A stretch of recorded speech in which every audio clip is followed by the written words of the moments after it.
your first tip for creating a foundation for fostering healthy freedom and responsibility in teens?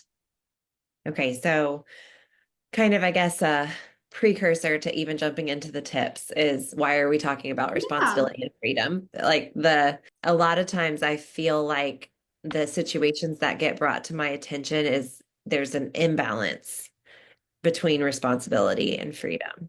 And so the first tip is this foundation of connection. And there's so often the imbalance, the disconnection, it could be that the parents feel resentful because they've given their teen so much freedom and their teen hasn't been responsible with it. And so this Right. idea that connection is okay, so I'll meet with a teenager and I get this lovely seat of kind of playing both sides. I'm like, okay, with the teenager, I'm like, okay, you got to show responsibility. And then with the parent, I'm like, look at the responsibility they're showing. Shouldn't we give them some more freedom? So this Yeah. first foundation of this balance is having that connection that you have to earn your freedom through responsibility and that you don't just Mm. get to have all the freedom without any restrictions. Let's say I'm using fake names, but we'll use Jake, Yeah. 16, wants to be out and about, all the freedom, no curfew, wants to have money given to him, wants to have a car, and Mm. then and the family is like, okay, we'll give him these things. We want him to be happy, but then his report card comes in and he's failing and he gets into a car accident Mm. and he doesn't really show any remorse. And so then there's this loss of connection, this feeling of you took advantage of me. I don't think you're actually Mm. learning what you need to be learning.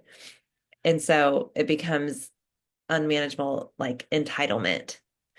Yeah, Um, so in terms of like an example like that, how would you help create that balance in like that scenario, or even just in general, like in terms of a situation like that, yeah, right. creating So you that come balance? in and it's a hot mess, right?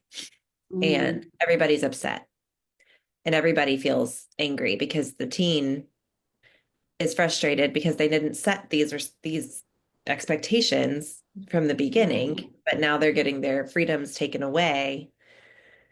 So it's starting small, this first foundation of connection. If the goal is having a relationship with your teen, then just coming in hard on them is going to break that connection. So we want to start small and ask them to demonstrate responsibility to earn back the freedom. Um, and so on my end, I might say, okay, we need to show them that this was just an irresponsible choice, that you're not an irresponsible person.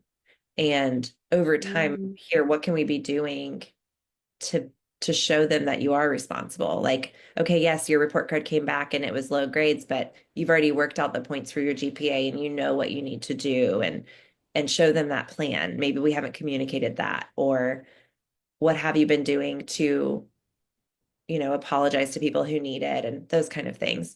And then for the parents Mm. to encourage them to do the natural consequences, not necessarily to just be very harsh and out of their own hurt and their disappointment in their kid to come down very hard, but to think about, well, what freedom did I give them that they really weren't ready for yet? Like they weren't ready for this car with no car payment. They weren't ready for this 1 a.m. curfew when really it should be 11 or 11:30. And so just Mm. adjusting their freedoms to match what the kid is showing they're responsible enough to handle, and not in a punitive way, but just in a supportive way. Like, I think if I give you more than this amount of freedom, it's going to cause problems. And so I just want to give you what I think you can handle unless you show me that you can handle more. And so both parties kind of stepping up to the plate. And so there is a reset button that has to happen. Mm. And then earning but it's okay. So that's different, right? It's like a reset. Let's do it based on what they can, how responsible they are. Let's give them that much freedom and then they can earn more versus let's take everything away. You're grounded, you have nothing, and then give everything back. Like that's just going to put us in this cycle of because they're not really responsible. And the cycle of hurt because you're going to be constantly disappointed and they're going to be constantly frustrated because they just want it Mm. without being responsible, like we all do, and it's our job as parents to I don't know if the right word is, I'm not titrate, like to like slowly pass it out based on what they've shown us that they can do. And it's work. It takes us paying attention, it takes us not just saying, "Oh, go have your freedom, go be out." I don't want to argue with you. Right. It's kind of holding firm. And but yeah, I guess that would be the strategy, is like a ladder, thinking of it more like a ladder instead of a gate that's just wide open. It's like, okay, how do we get to the next step together? How do we earn trust together? Um, and the whole point is about connection. Like, we're on the same team. We both want you to have the freedom and to be responsible enough to manage the freedom and not to have too much freedom to where you get in trouble.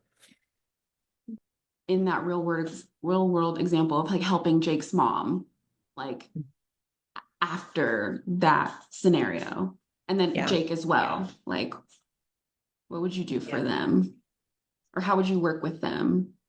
What's coming to mind is like working with a split home, like to parents in two different homes, which often have two different parenting styles.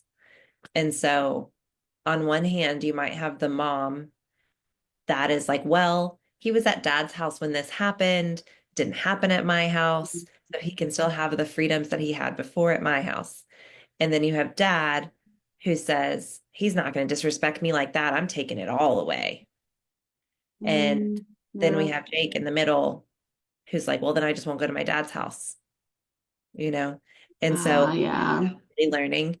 So if we brought it down, and so how I would help is encourage the parents to see that we want to create as much stability as possible. And we want to look at what he's capable of doing well and start there. And so Okay. if he's typically capable of being out later or driving or, those kind of things, he doesn't typically get into a car accident. Or is this the fourth car accident this year? What's the Mm, situation and how can we, so if we bring it back together, like we have parents in the same home and I'm helping his mom, we're looking at where does the teen think that they are on this like freedom and responsibility balance? Where does the mom think that they right. are? And kind of having a Yeah. conversation there on, are we on the same page? Does the teen think I need way more freedom? They're like so strict, it's crazy. And does the mom Mm, think, oh, I've given him so much freedom and he's taken advantage of every minute of it? And starting there mm, with the communication between them. Um, so there's kind of different ways that I feel like I can step in and just help get to that next stepping block on the path of healing, depending on what situation the parents are in. okay. So just kind of taking a look at both where the parents at and then where the child's at, and then coming together to create that plan of like a middle point Yeah, right. for both How do we get on the parties. same page? Yeah. Right. And really, Right. from a discipline perspective of like teaching the child this balance, not from Hmm. the perspective of I feel hurt as the parent or I feel embarrassed as the parent. And so I think that's a difficult piece when you're working with teenagers of Hmm. where this is about the teenager and the parents are going to have their own stuff, but trying to help them, okay, yes, there's time and place for that. It sounds like some stuff from the past is coming into the present.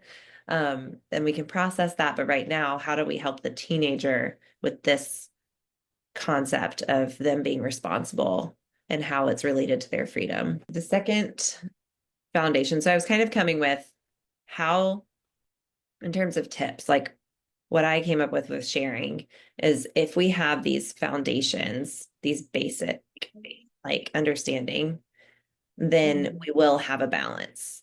So that first one of the foundation of freedom must be earned through responsibility. That's like an understanding. If mom or parent and teen have that understanding that when you are responsible, you'll earn freedom, then that's going to lend Hmm. itself well to a balance. And then the next one is that freedom requires autonomy. The foundation of, okay, so the Mm, foundation of trust that in order for them to experience true freedom, they have to be on their own. And right. I guess this is speaking to the parent where they're like, oh yeah, they have freedom, but the kid has to stay within their line of sight at all times, even though they're 13 or, Yeah. they're 15 and they're not allowed to lock their door ever. Just those Mm, kind of like the unawareness of like, okay, we have to let them be a person that's separate from you. right. And what happens if we don't? And so so this foundation of trust, so it's like, okay, I'm you're a separate person from me, you can have autonomy. And what happens if they don't? If we restrict them too much, then they're going to rebel just and not Exactly. really want to, but just because they need to feel separate from you. Um, Right. and so being careful about that. And too many restrictions feel suffocating, but if you let them go too far and it's like, and that's what parents are trying to be, they're afraid of, right? That's the fear. That's why they keep them Exactly. close, is if I give them too much freedom, then they will be, irresponsible. They will make poor Right. decisions. They'll be reckless and get Right. hurt. Right. So I see this a lot with my students because I work a lot with gifted kids, high performing kids, very intense. And so if they are if their parents also care a lot about school and are on top of them about grades, and a lot of times my high performing kids also have ADHD or also have autism, and they need Mm, special supports. And so that line with the parents of how much do I support them, how much do I let them be, and often the child can feel over controlled. yeah. And so then Overprotect. yes, overprotected. Yeah. And so the client will start to sneak around. So I'll give you a name. So we'll talk about Sophia. Okay. So Sophia is 15, excels at school, but just Mm, feels like she has to check in constantly. Like her mom is always mm, calling her. mm, Every 3 minutes it feels like.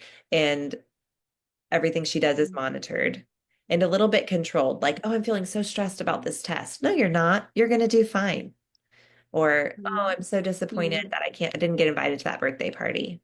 Well, you shouldn't be because that girl isn't very nice anyways. So in these like mm. sly ways, not giving her the Right. autonomy to have her own feelings and to have her own desires and to have her own limits of like, I don't think I can work on this anymore. Yes, you can. You can put in 30 more minutes, Mm, And yeah.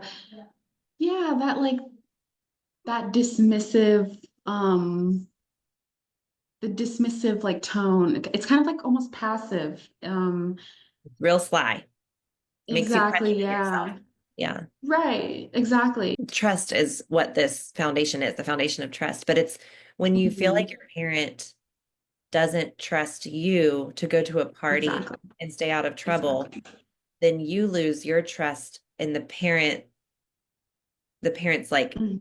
understanding of you. You feel very misunderstood. Yep, Um, exactly. and so then out of that hurt probably is where the rebellion comes from of like, okay, if you're going to treat me like a bad kid and keep me locked up all the time, then I'm going to act like a bad kid. And Exactly. so, yeah, Exactly.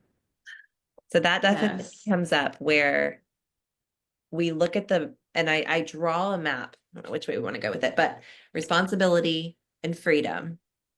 And I have the teenager put on there where they feel they are. So if you're 0 years old, you have zero responsibility and zero freedom. And if you're Mm, teen, then and back in the day anyway, you would leave the house, you have full responsibility and you have full freedom. And if you are right. teen, the idea is that like you're somewhere here, but they meet at this point. But if you're the 14-year-old who babysits her siblings, her parents can count on her for anything. She's always in a good mood. She gets good grades, but she's not allowed to have Mm, sleepover, which I mean, we yeah. argue that one to death, and I don't know if I'll let my kid up, but something that comes up and she really wants them, and she's like, really, really, that's a thing. Then we're a little bit off balance. And Right. And so how do we correct that balance? Either like we reduce the amount of responsibility that we're giving her and in so many ways treating her like an adult, which a lot of gifted kids, like around 8, like they're showing all these adult-like abilities. Mhm. And so we give them more and more responsibility, and then but we don't give them the freedom, or the other way around, like they don't clean their room at all, Uh, give them all the freedom. feel where once you get that connection, that's where the trust can start to come in. So Yeah, it's like yeah, like a right. stairs, like you said, a ladder. And you might have to Yeah. keep coming back to it, right? Like, ooh, when you said no, it made me feel like you don't trust me as the teen. Mm, And the mom says, hmm. well, it's not you, it's them. And Yeah. you say, but I really do want to go. And then it's okay, well, I want you to go too. What can we do to make this happen? So, Mm, I think of another scenario besides like staying home from school just because you want a mental health day. That can be a really hard thing for parents of gifted kids. Um, and right. that's just not always the cultural appropriate thing. You don't just get to stay home from school. What do you mean? You don't have a fever, you're going to school. And so if we say, okay, Right. I want you to be able to take a mental health day, what can we do to make that happen? How can we create the Mm, appropriate supervision for you? How do we make sure your grades are okay? Can you show me that you're going to talk to your teacher and make sure you're going to get your makeup work? So it's kind of starting with the yes and then saying, but mm, how? And then letting them problem solve how they can show you that they're able to do that. Um, mm, and so that's kind of the practical approach. It's how do we get the families to collaborate on rules and responsibilities? Because we're moving out of, when we're little, it's like this dictatorship where I'm telling you the mm. rules. And we're moving into like a Right. democracy by the time they're 18, where they're a person that you can socialize with or not, and we're moving them towards that separate person. And so in this teen age, it's how do we want to talk about it? We want to collaborate. We want to say, I want you to have what you want. Help me to Mhm. feel like I can trust the situation. I feel like you have the support that you need. And sometimes that's all the Mm, teenager needs is like that connection and that trust. And then they'll make it all happen. They'll turn the world over to get what they want, and that's good. yeah.